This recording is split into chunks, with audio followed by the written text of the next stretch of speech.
একটা F7 BGI বিমান milestone school and কলেজের 3তলা ভবনের ছাদে আঘাত করে।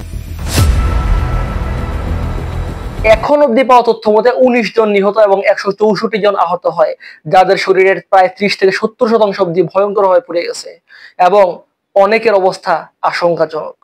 ছোট বাচ্চা বেশি, আমাদের ওটা প্রাইমারি সেকশন, স্কুল সেকশন ছিল, ওখানে কেজি 1 থেকে 5, 6 এইসব স্টুডেন্টস আছে। ক্লাস ছুটির সময় হবে, কিছু বাচ্চা গেটের সামনে ছিল, তারা জানতোই না, চোখের পলকে হয়ে গেছে। এত ভয়ঙ্কর একটা বিপর্যয়, এটা কি শুধু একটা দুর্ঘটনা নাকি এর পেছনে থাকতে পারে কোনো ভয়ঙ্কর মাস্টার প্ল্যানিং? এখন অব্দি পাওয়া তথ্যগুলোর মধ্যে চলুন জেনে নিই। এখন অব্দি পাওয়া তথ্য মতে এই বিমানের পাইলট ছিলেন ফ্লাইট লেফটেন্যান্ট মোহাম্মদ তৌকির ইসলাম সাগর। তিনি বাংলাদেশ বিমান বাহিনীর 35তম স্কোয়াড্রনের একজন পাইলট ছিলেন এবং 76তম বিএএফএ কোর্সের সদস্য। ক্যাডেট হিসেবে তিনি PT-6 বিমান চালনায় প্রথম 100 ঘন্টা সম্পন্ন করেন, পরে F7 এ প্রায় 60 ঘন্টা ফ্লাইট অভিজ্ঞতা অর্জন করেন। দুর্ঘটনার পর তিনি ইজেকশন সিট ব্যবহার করে বিমান থেকে গুরুতর আহত অবস্থায় বাইরে বেরিয়ে আসেন। প্রথমে ওনাকে কুর্মিটোলা জেনারেল হাসপাতাল ও কম্বাইন্ড মিলিটারি হাসপাতালে ভর্তি করা হয়, কিন্তু বিকালের দিকে তিনি মারা যান। বিমান চালানোর আগে কিছু পরীক্ষা করা বাধ্যতামূলক, যেমন ভিজুয়াল টেস্ট, ককপিট টেস্ট, তারপর oil and fuel level check, তারপর ইঞ্জিন টেস্ট ইত্যাদি। তো এত কিছুর পরও কেন অ্যাক্সিডেন্ট বা দুর্ঘটনা হয়? তো এর সম্ভাব্য কারণ যে পাখি ঢুকে যাওয়া আর টেকনিক্যাল ফেইলার, যা অনেক পরীক্ষা নিরীক্ষার পরও অনেক সময় ধরা পড়েন। এবার একটু দুর্ঘটনার বিষয়বস্তুতে যাই। বিমানটি উড্ডয়নের স্থান ছিল বিএএফ বেস বীরুত্তম 1 খন্দকার, কুর্মিটোলা, ঢাকা। দুর্ঘটনার স্থান হয় মাইলস্টোন কলেজ, দিয়াবাড়ি, উত্তরা, ঢাকা। সড়ক পথে স্থান দুটির মধ্যকার দূরত্ব 12.9 কিলোমিটার। আর বিমানটির উদ্দেশ্য ছিল শুধুমাত্র একটা ফ্লাইট প্রশিক্ষণ। দুপুর আনুমানিক 1:01 বিমানটি বিএএফ বেস কুর্মিটোলা থেকে আকাশে উড়ে এবং আনুমানিক 6:00 দিকে বিমানটি মাইলস্টোনে পতিত হয়, অর্থাৎ টাইম ডিউরেশন ছিল জাস্ট 5 মিনিটস।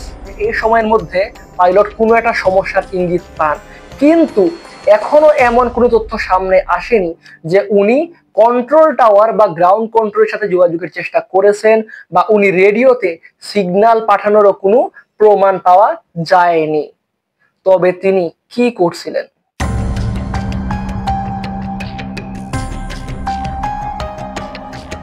এই বিমানটিতে একটা মার্টিন বেকার টাইপ ইজেকশন সিট বা প্যারাশুট সিস্টেম ছিল, যা দিয়ে পাইলট দুর্ঘটনার সময় বাইরে বেরিয়ে আসতে পারে, কিন্তু এরপরও তিনি বাইরে বের হননি। এর সম্ভাব্য কারণ হতে পারে যে বিমানটি খুব কম উচ্চতায় উঠছিল, যার ফলে বাইরে বেরিয়ে আসাটা খুবই রিস্কি ছিল, অথবা ওই পাইলট প্রাণপণ চেষ্টা করে গেছিলেন যে দুর্ঘটনা যখন উনি বুঝতে পারলেন যে বিমানে কোনো একটা প্রবলেম আছে, তখন তিনি প্রাণপণ চেষ্টা করে গেছিলেন যে বিমানটিকে জনবহুল এলাকা থেকে সরিয়ে নেওয়ার। আমরা জানি ঢাকা কত একটা ঘনবসতিপূর্ণ একটা শহর। উনি এমনটাও হতে পারে যে উনি জীবনের মায়া ত্যাগ করে প্রাণপণ চেষ্টা করছিলেন যে বিমানটিকে শহর থেকে বাইরে নিয়ে যাওয়ার, যেন ঝুঁকি কমে এবং মানুষের প্রাণ বাঁচে। কিন্তু ভাগ্যের নির্মম পরিহাসের শিকার হতে হয় পাইলটকে এবং এতগুলো মানুষকে। বিমান দুর্ঘটনা, বিমান সুবহানাল্লাহ, আল্লাহ হেফাজত করুক, আল্লাহ হেফাজত, বিমান দুর্ঘটনা।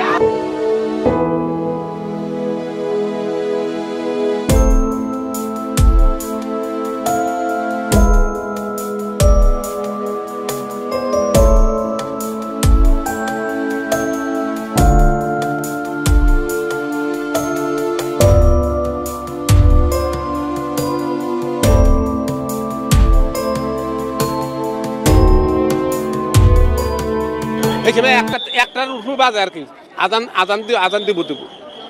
তো আমি করছি কি মিস্ত্রি লেখাচ্ছি, মিস্ত্রি লেখা রাখারাই করতেছি। পরে বিমানটা ওইদিকে তাইছে, আইয়া করছি যে রড বাড়তি আছে না, এই রডের লোকে বাড়ি খেয়েছে। বাড়ি খাওয়ার সাথে সাথে দুয়া উঠতে আসে না, দুয়া উঠতে এই যে ওয়ার্কার আছে না, এইটা 200 যাইছে, আইয়া ওইখানে ভল্টি খাইছে বিমানটা। বিমানের কোনো ইয়ে হয় না, প্রথম কোনো ইয়ে হয় না, বিমানের কোনো ক্ষতি হয় না। এই রোডের মধ্যে বাড়ি খাওয়াতে বিমানটা এরকম হচ্ছে। আসতে ছিলাম তো এখন আমাদের কোচিং শুরু হয় নাই। যারা হচ্ছে এমটিতে খারাপ রেজাল্ট করছে তাদেরকে মিস সাজেশন দিতেছিল যে এগুলো পড়ো। হঠাৎ করে একটা অনেকজন বিকট শব্দ এসছে, মিস সবাই কান ধরে ফেলছে, মিস অনেক তাড়াতাড়ি করে কান ধরছে। পরে এবার মিস বলে যে কী হয়েছে, আমি তো ভাবছি যে আকাশ থেকে মনে হয় শিলা এরকম কিছু পড়ছে। পরে আমরা যখন বেরোইছি দেখি যে যেখান দিয়ে আমরা সিঁড়ি দিয়ে ক্লাসে উঠি সেই সিঁড়ির জায়গাটা পুরোটা পুড়ে গেছে। আর সিঁড়ির ওই পাশে কিছু 7-8-এর ছেলেমেয়েরা পড়তো, ওদের ইয়েটা পুরো পুড়ে গেছে, সিঁড়ির সাইড পুরো পড়ে গেছে। ওখানে অনেকে মানে গড়াগড়ি করতেছে, 7-8-এর ছেলেরা তো ভয় দৌড় দিতে গেছিলো। আগুনের পরে অনেকে গা লাল হয়ে গেছে, অনেকের খুব জামা কাপড় পুড়ে গেছে, তারা মাটিতে শুয়ে শুয়ে গড়াগড়ি করতেছে। আমাদের লর্ড মিস বলতেছে যে তো আমরা সিঁড়ির দিকে দৌড় দিতে, আমরা ভাবছি যে মিস যেটা বলছে এটাই ঠিক। আমরা সিঁড়ির দিকে দৌড় দিছি, মিস বলছে আগুন নিভে গেছে, ধোঁয়া উঠতেছে। আমরা ওখানে গেছি, গ্যাস সরে দিছিল। পরে মিসে একজনের গায়ে পড়ে গেছে, আবার একটা 8-এর ভাই আমার গায়ের উপর পড়ে গেছে। পরে আমার একটা বান্ধবী আমার গায়ের উপর পড়ে গেছে। আমি অনেক কষ্ট ওখান থেকে উঠে আসছি। আর পরে বারান্দার যে গ্রিল কিছু ফায়ার সার্ভিসের লোক আসছে, তারপর কিছু আর্মি লোক আসছে, আসে ওরা গ্রিল ভাঙছে। ভাঙার পর আমাদের ওখানে ট্রান্সপোর্টের যে গাড়ি রাখা হয় ওখানে একটা গেট আছে, গেট ভাঙে গেট হচ্ছে জানলার সাথে দিয়ে লাগাই দিয়েছে যাতে সিঁড়ির মতো করে যাওয়া যায়। পরে 7-8 জন মিলে নামাইছে। প্রত্যক্ষদর্শীদের সাক্ষ্য মতে এটাই প্রমাণিত হয় যে বিমানটি আকাশ থাকা অবস্থায় বিস্ফোরিত হয়নি। এটি প্রথমে কোনো একটা কিছুর আঘাতে মানে কোনো একটা কিছুতে লেগে এটি পড়ে যায় এবং এরপর এতে আগুন ধরে যায় এবং এই আগুন যখন বিমানের মধ্যকার যে জ্বালানিগুলো ছিল এর সংস্পর্শে আসে তখন এতে বিস্তর আকারে আগুন ধরে যায়। পাশেই বাচ্চাগুলো ছিল, খেলতেছিল। একটা বাচ্চা পুরোপুরি খন্ড বিখণ্ড হয়ে গেছে, পিছন দিকে তাকায় দেখি। আর 4টা বাচ্চা দোলনায় ছিল, একটাও নাই। আর পিছনে পুরো আগুন। এখন অবধি পাওয়া সকল তথ্যের আলোকে এটাই বলা যায় যে এটি ছিল একটা দুর্ঘটনা, যার জন্য বলি হতে হয়েছে এতগুলো জীবন। এটি কোনো পূর্ব পরিকল্পিত ঘটনা ছিল না। এখন অবধি পাওয়া সকল তথ্য এটাই বলে। কিন্তু বর্তমানে ফেসবুকে যে বিষয়টা ছড়াচ্ছে যে এটি পূর্ব পরিকল্পিত ছিল বা এটা একটা অ্যাটাক ছিল, এইগুলো আসলে মানে এখন অবধি আমরা যে তথ্যগুলো পেয়েছি এই তথ্যগুলো দ্বারা বোঝা যায় যে এগুলো সম্পূর্ণটাই গুজব। আর এখন অবধি পাওয়া তথ্যের আলোকে এটাই বলা যায় যে পাইলট নিজের জীবন দিয়েও চেষ্টা করেছিলেন যে বিমানটাকে একটা নিরাপদ জায়গায় সরিয়ে নিতে, কিন্তু উনি ব্যর্থ হন, যার ফলাফল এতগুলো প্রাণহানি এবং এত ভয়াবহ ক্ষয়ক্ষতি। সঠিক এবং সর্বশেষ তথ্য অবশ্যই ইনশাল্লাহ সামনে আসবে, আমরা সেই অপেক্ষাতেই রইলাম। আমরা চাই এর সুষ্ঠু তদন্ত হোক এবং সঠিক সত্যটা সবার সামনে আসুক।